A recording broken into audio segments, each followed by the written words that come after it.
put together what we think is valuable information in the sense that it is really a sneak peek into actually how we're as physical therapists trained to help people deal with their injury, whether it be a running injury or something traumatic that happened to them. And so we kind of put this in a really digestible form that I think will help you as athletes learn to modulate and help yourselves and make better and more informed decisions on when you can run and when you should seek help. So we kind of call this our clinical reasoning process. This is really just, you can think of it sort of as a cheat sheet. So what we'll do is we'll go over the cheat sheet with you.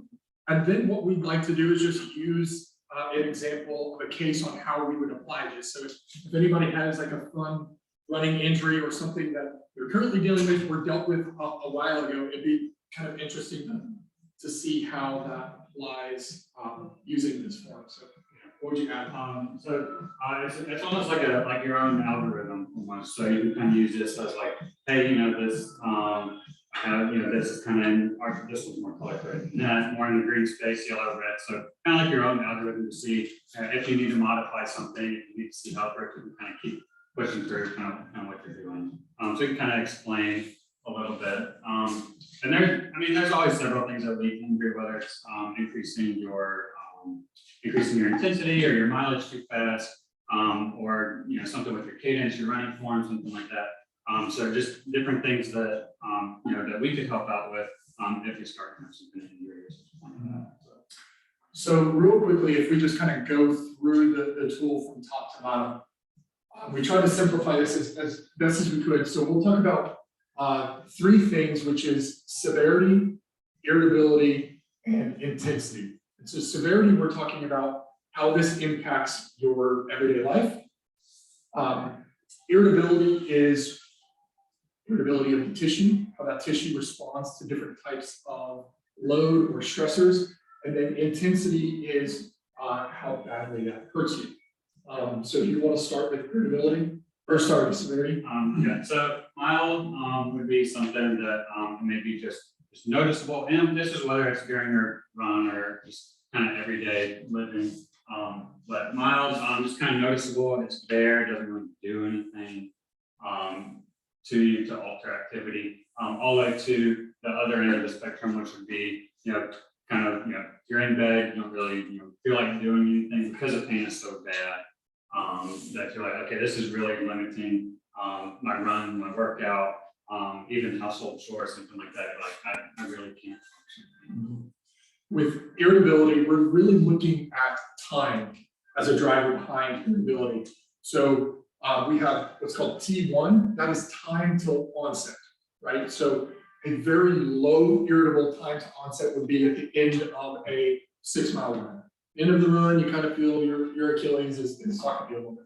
Whereas high irritability or high time to onset would be almost immediately within your first step or within that first year of running. Your T2, that is time you can tolerate. So low irritability would be again at the end of that run or maybe at onsets, but you can continue without feeling like I should stop, right? Whereas the opposite is it almost onsets immediately, and you can't really complete more than a couple of minutes of that activity. And then T3 would be time of recovery. So low irritability would be you stop that activity that's bothering it, within 5 minutes, it's gone and you're not hurting. Whereas high would be, it takes you a full 48 hours for that pain intensity to diminish. And then as far as like the pain scale intensity, it always kind of plays hand in hand with severity, where 0 to 3 is kind of your manageable range. 4, 5, 6 is starting to, it's kind of a moderate intensity. You start to notice it and maybe starts to alter your form or something like that, where it kind of starts, getting in your mind like, should I stop? Should I keep going? And then at 7, 8, 9, 10 is kind of that definite, I know I should stop. Along with the pain scale is different. Obviously, we experience different types of pain. So it's like dull, achy, which might be something like muscular or maybe tendinous even. Or sometimes we have that sharp stabbing. So sometimes our body even tells us, how severe or how, just depending on the type of pain, how severe that can be. So something like sharp, stabby, something like that. Obviously, our bodies don't like that. And kind of that dull, achy is something that our bodies feel like, I can kind of push through that a little bit. That's not too bad. So that kind of goes along with the pain scales, what type of pain that you have as well. So why don't we sort of apply this to a case to make it actually make sense or make it more tangible? Does anybody have a current injury or a fun old running injury that they dealt with for a long time? He does. You guys are all I would Ironman? You have a good one? Cool. TFL tendinosis. Okay. Tendinopathy, but Gotcha. for me, I didn't know that's what it was, just my left, right under my hip bone over here, was just awful. So when was that? Like 2 years ago. Okay. Was there anything that precipitated that? Was there a mechanism of injury? Yeah. No. So Over. gradual onset over, or what we may say misuse, right? Issues. Yeah. So when it comes to severity, how did that impact you in your day-to-day life? I would feel it lying in bed at night. Lying in bed, Yeah. okay. It's that. And But it so didn't hurt while I was running, it hurt after the run, after, and okay. anytime I sat like in the car. And so you would notice it with sitting, work activities, but you were still able to complete those things. It's not like you stopped doing those things because of that. You lived in spite of it, right? So I would put that more in sort of the moderate zone of severity, where she was able to function, she was able to do her daily life. It was bothersome, it irritated her a lot, but it's not like it wasn't there, we're in that mild zone, but it's also not like it kept her from completing her work, or she needed to take time off work, or things like that. So she's in the mild zone there, or moderate zone. If you want to do irritability. Yeah, so as far as like, me obviously mentioned like it wasn't during your run, but how long do you feel like that injury, or was it kind of an everyday thing? Was it only after intense? The longer the run, the faster the run, the more it hurt after. Like I would be driving with my hip, just trying to like not push on. It was bad. Yeah, so the more, I'm so stupid. the more intensity it did, the more it affected you. So she, before we even asked her, she already gave us T1 and T2. She said it didn't bother me during my run, right? She's a runner, so her main activity is running. So came on at the end of the run. Okay, so that irritability, the tissue was able to tolerate a lot. And then she was able to complete the whole thing. So she already gave us T1, T2, but the recovery aspect of that was in the severe category, right? It was pretty much constant. So far she's moderate, and she's fairly low here, but she's severe here. Isn't it something when you're running, you have an injury, sometimes the run actually hides the injury because of the blood flow? You're gonna get an endogenous kind of what's called in hyper, what's the word I'm looking for? Exercise-induced analgesia, which is actually a non-painful response because of activity. So you actually release endorphins to hide that injury from you potentially. Like stress fractures, right? Yeah. Often. Right, because that'll be like, whenever you're first near to your feeling, so if you have stress fracture in your tibia, then it's more, you feel at the beginning, and then instead, as you kind of go on, then other things not really there anymore. Yeah, it's just exercise and movement is kind of has an analgesic effect on the body. But you would feel it Here afterwards. right? So we were moderate, we were fairly low, but we were severe here. What was that pain intensity like? What did it feel like? Okay, Yeah, sharp with focal the pain. background of dull. Okay, did it radiate? It did not, Okay. well, okay, that's the lie, it kind of went into my back. Gotcha. And rank that on a scale of 0 to 10. Everybody hates this question, and it is kind of an annoying question, but it does help us as providers actually start to piece together what it is that you're experiencing, right? Pain is defined as an unpleasant sensory or emotional experience, right? So it's all subjective, so it helps us get a cue into like what your experience is behind that. There's no objectivity to pain, right? It's all about what your experience is. So if I ask Lindsay, and she says, okay, so it's high, right? So she's high here, high here. This would be a circumstance where we would say we need to detrain in some capacities. We have to significantly reduce her volume. We have to treat this. Otherwise, it's probably only going to get worse, and it's going to lead to other dysfunction and issues down the road. And it's not something. You did the marathon, yeah. And it's not something that we would necessarily say stop running. It would just be, okay, how can we adjust your running intensity, your running volume, while we retrain those tissues, retrain that running, to be able to take that load that she eventually wants to put on her body with her running and with her workouts. Yeah. So I guess that kind of leads us into the envelope. So this is what's called the envelope of function. And so on our x-axis, we have frequency, and y-axis, we have load. And so basically, all of us as organisms exist kind of somewhere on the spectrum, where depends on kind of what you're doing daily, but housework is load. Sitting at your desk is load. Frequency, we're all doing those things at some relative frequency. And so when we're talking about injury or management of injuries, we need to start thinking about how do we modulate load, right? So things that should not hurt an everyday individual would be things like running a mile, doing some housework, squatting 135 pounds. Things that would strain probably most of us is a 2-hour run, 30 minutes of hill sprints, 300-pound back squat, right? And so this exists in the excessive category, whereas all of this stuff exists in the manageable category. Now, when you're injured, those tissues have less tolerance to almost any amount of load. And so that manageable line gets shifted down to where things like household work, squatting, etc., will bother you. And so this is really a tool where we as individuals have to be honest with ourselves to see, okay, if I'm feeling pain during just like housework or mowing the lawn, or like your body's telling you something and it's asking something of you. And so your envelope of pain has shifted downward. It's no longer manageable. And that's a time where you probably need to seek help for those things. Yeah, and that's the kind of where we would come into play, and going through rehab or different exercises to load the tissues. Because whenever you load and increase here in the manageable category, then you can end up pushing that envelope back out. So if you're constantly in the excessive load, then that's whenever everything here in the manageable gets smaller, because your excessive gets bigger. But if you kind of load correctly, figure out kind of where your deficits may be that may be leading to that smaller envelope, then you can work within that. And obviously that's something that we'll kind of go through later in here today, is how to make that manageable envelope bigger and that excessive smaller, so that you can push that and more things become manageable and bigger. Does this make sense?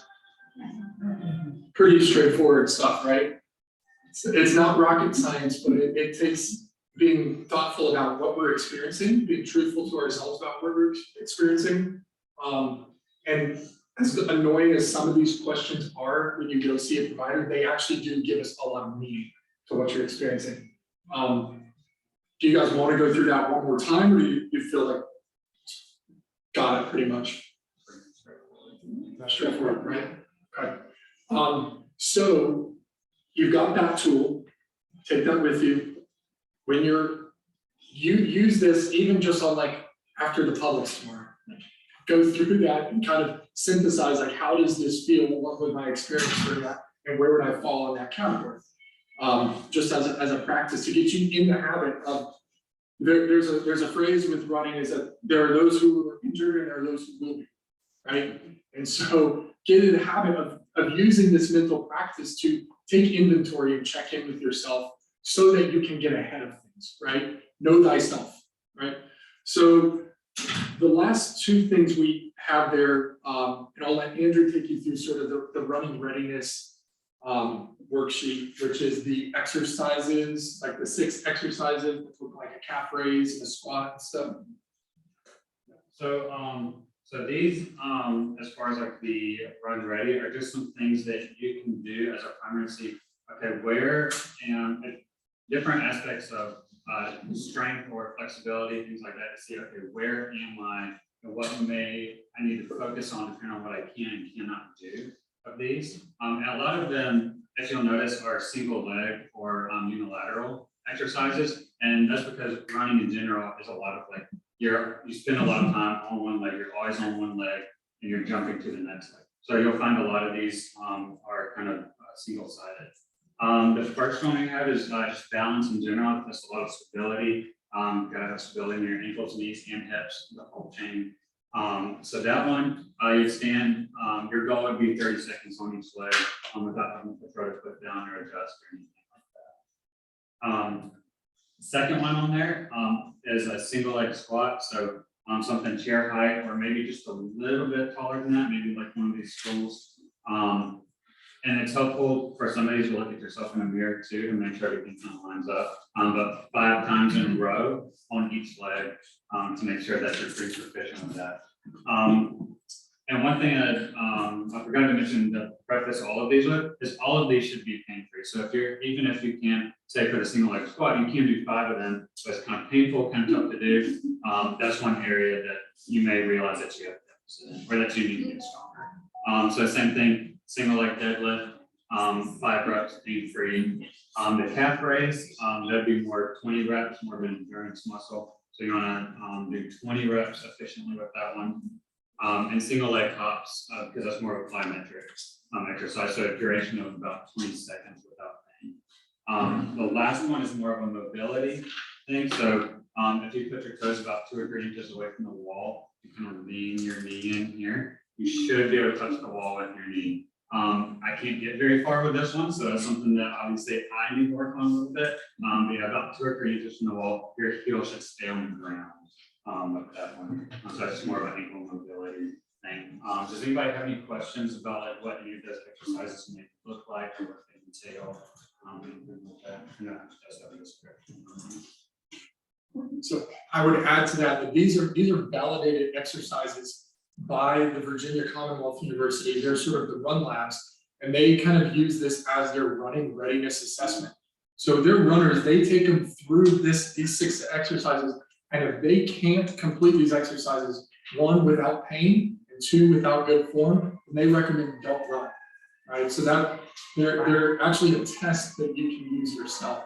So this is something for a lot of my people who do have injuries. I take them through these tests as an objective measure for us to say, you're not quite ready, or actually go for it. So good exercises to do. The test is the exercise. So you can actually train toward the test. The last thing you have there is just a list of running warm-up drills. There's a bunch of things listed there. The way I kind of use these in application is as the first bit of my run.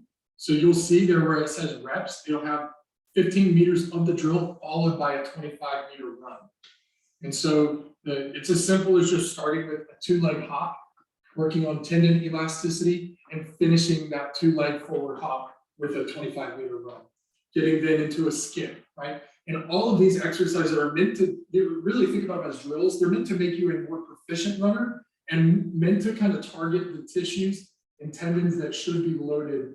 So, you know, the benefit of our Achilles tendon is that Achilles tendon can tolerate tremendous amounts of force, and it actually acts as a spring for us. So we need to really lean into that and learn how to properly load that and use that tendon as a helper, not as something that we have to be afraid of. Then if you go down the second one, skipping, right? Skipping teaches us how to pull our heel off the ground, right? So these aren't just like fun little things to do. It actually teaches you how to pull properly.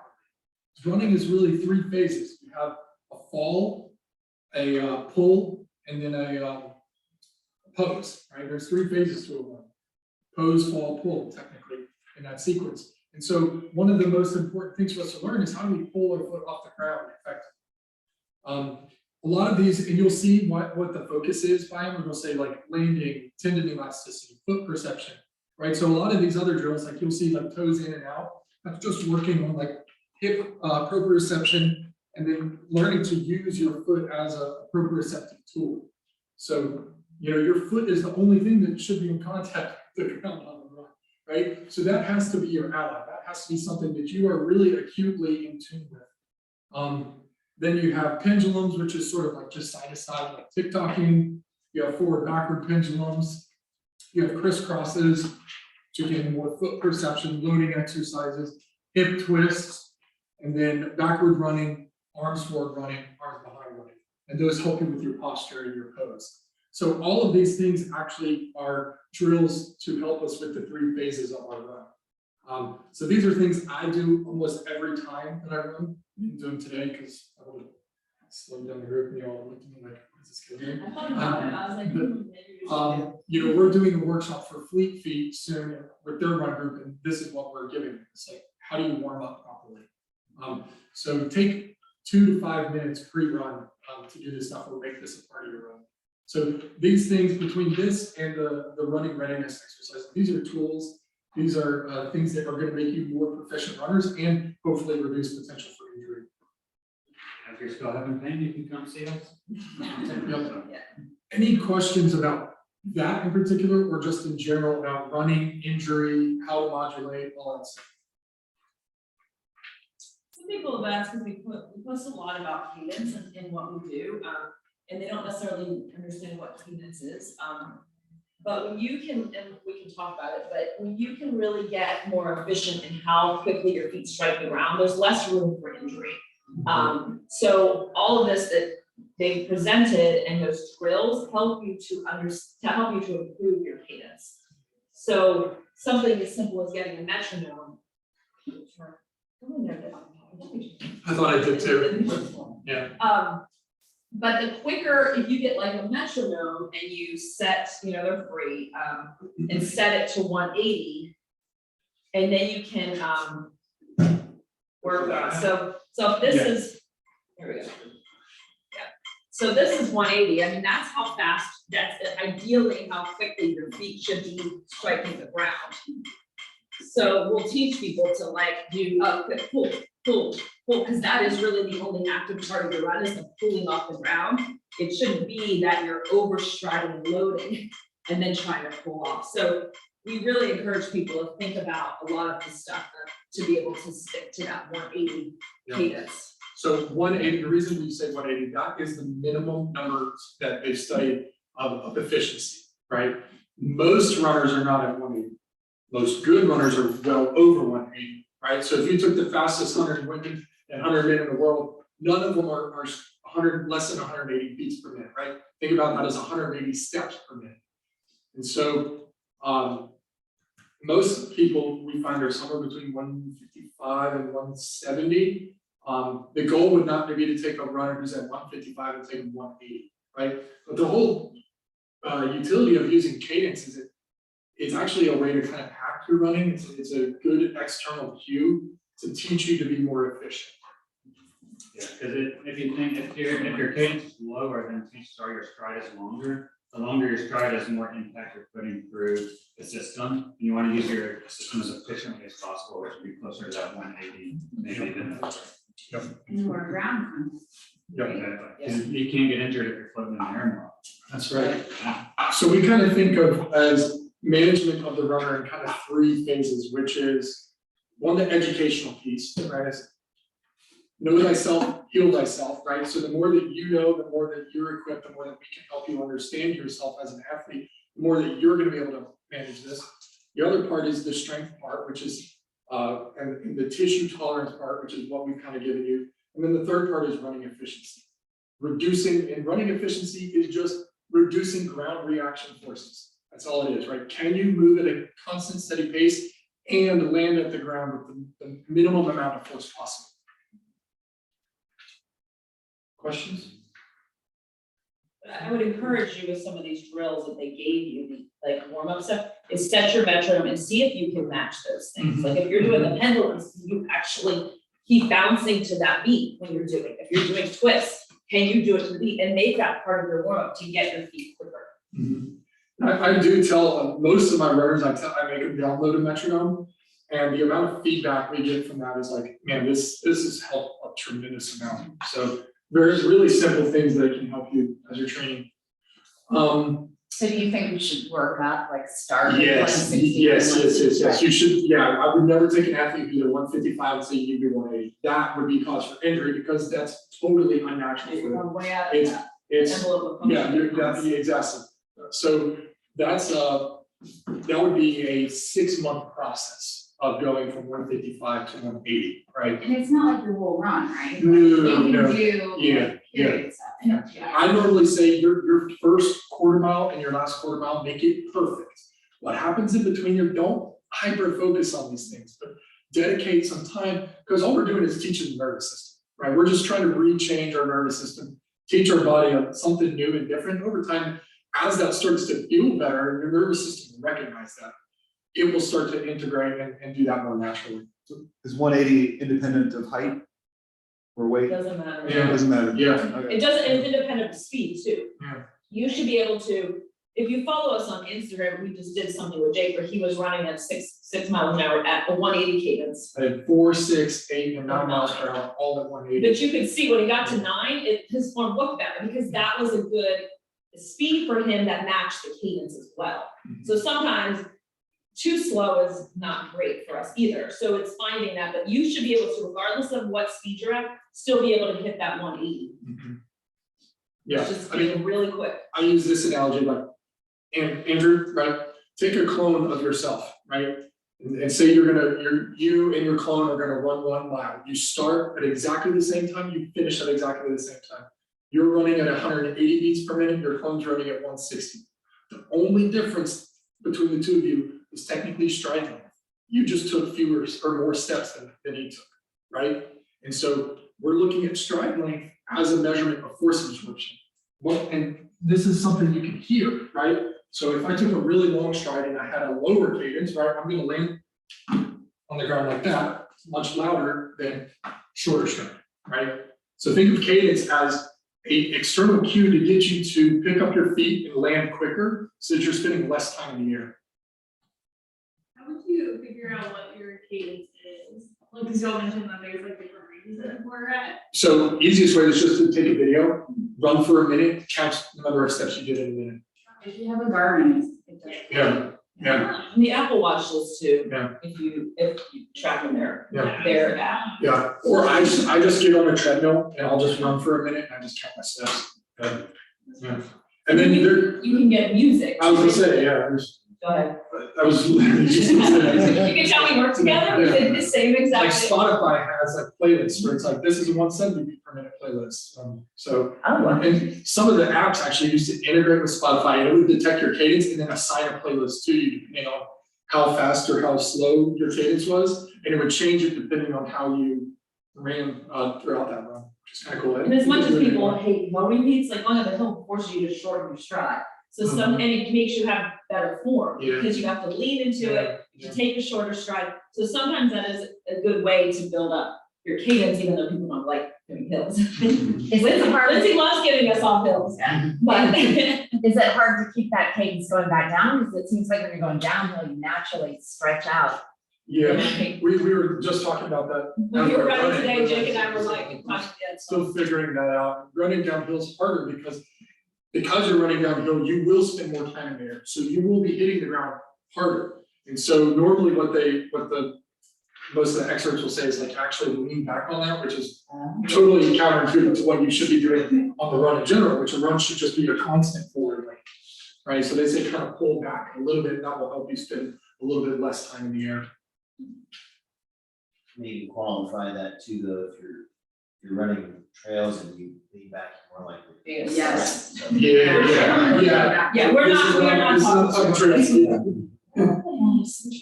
Like load on your Quads, it's a lot on quads, yeah. Yeah, Just downhill running in general. I mean, you have to kind of play with it and figure out body position. You have to see be your what's gonna pitch. work. Yeah. Yeah, get works for you. Yeah. I mean, if a lot of runners, if you understand it, you can, once you can hit a certain part of the hill where you actually pick up speed, like riding a bike, right? Yeah. You pick up speed and that catapults you then further, but like, that takes practice and understanding all that,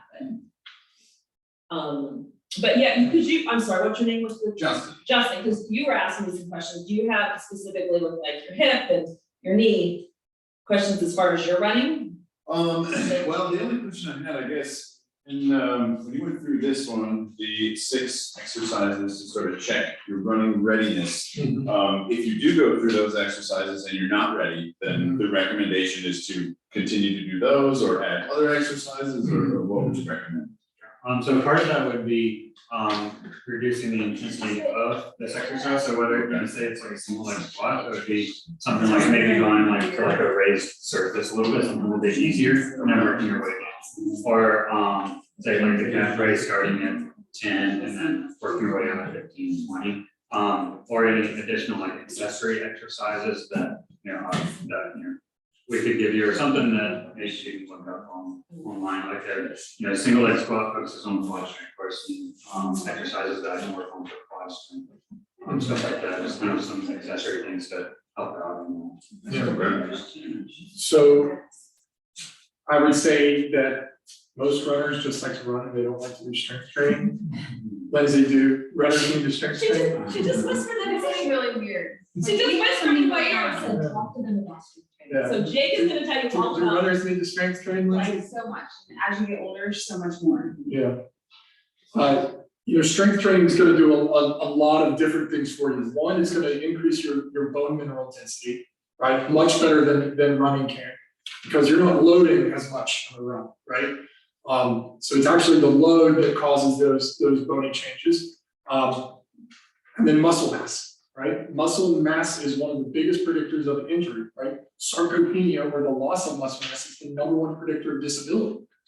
So when we have muscle mass, right? Muscle is effectively a braking mechanism on a run, right? It's going to absorb for you. Instead of loading your skeleton, you're now loading light tissues that are extremely strong and able to slow those forces down.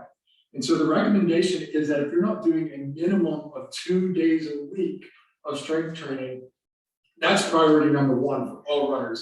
And when we're talking strength training, it's not like, there's a lot of confusion about what strength training is. I ask people, I'm like, do you strength train? And I'll have people say, yeah, I run. I'm like, okay, not strength training. So we're talking, I do core exercises. It's like, no, we're talking about weights. And not just like, oh, I did like 10 pounds. We're talking about overload, heavy weights, back squats, deadlifts, single leg deadlifts, push presses, pull-ups, right? Like things that are gonna really, really load those muscles and force adaptation, right? The strength, a lot of times we have to like change our mind as runners and see strength training as an ally to your run. Not only is it gonna make you more resilient, but it's gonna make you more powerful. It's gonna make you stronger. You will be faster. Yeah. And strength training is cardio. Your heart rate, if you're Yeah. doing what he's talking about as far as loading your body, your heart rate will spike up. Yeah. And people think that they're very different things, and that's not true. So there was a study they did on men ages 19 to 65, 9,900 men. All they did was they measured a 1 rep max squat, a 1 rep max bench press, skeletal muscle mass, and some cardiovascular testing. They did no intervention. They followed up 20 years later, and they looked at who died. And they found that regardless of the age of the individual when tested, those who had a higher squat, a higher bench press, and higher skeletal muscle mass had significantly reduced rates of mortality from all causes of death, including cancer, right? The stronger you are, the harder you are to kill, right? So strength training is extremely important when it comes to making your organism a lot stronger. It's also going to, when your muscle mass is higher, your metabolism is higher. You're gonna be using your energy a lot more efficiently. You're gonna be tapping into fat stores. You're gonna be losing weight, right? And they found that with men in particular, strength training, high intensity strength training was just as beneficial for your heart as cardiovascular training. That's why I don't know. Mic drop. Yeah. Kevin just let me know. Yeah. So all that to say is that it is one of the most vital things that we can do. And so if you're not familiar in the gym, if you don't feel comfortable, that's where you hire a coach, or you go see a PT. We've got group classes. We do strength foundations class. I do circuit training for the endurance athlete, which is really, the name is a bit of a misnomer. It's strength training. So. And if you want to stick around, we are doing free in-body scans this weekend with our grand opening, which actually will tell you what your skeletal muscle mass is. And we can show you what, good skeletal muscle mass is versus not great skeletal muscle mass, if you want that metric, because if your workouts are not meaningful and you're not creating change in your body, then like, kind of like, then why are you putting all that effort into it if you're not building the muscle mass that your body needs to obviously live longer? And the goal is longevity in the sport, right? And if yeah. you're not strength training, you're not gonna be running for long. For long, right? I mean, running has the most injuries of any sport out there, I mean, because all of us have had injuries, right, running. And other sports, they train to do their sport and they have a lot less injuries. Yeah. So it's important. Lindsay, how frequently do you program strength training for your athletes? 2 to 3 times a week in the off season right before. And you go through a detraining phase in the running? Yes. Yeah. Well, that's kind of all we have, unless you guys had any questions. Hang out, if you have specific questions, we'll And be if you here. want an embody, we can go do it, just. Yeah. machine right now. It takes a minute if you want to do it. Yeah, just take off your shoes Embody, and stand it's a up. machine that impedance monitors and uses electrical current through your body and gives you a reading on muscle mass, fat mass, et cetera. Okay, thanks for hanging out, appreciate it.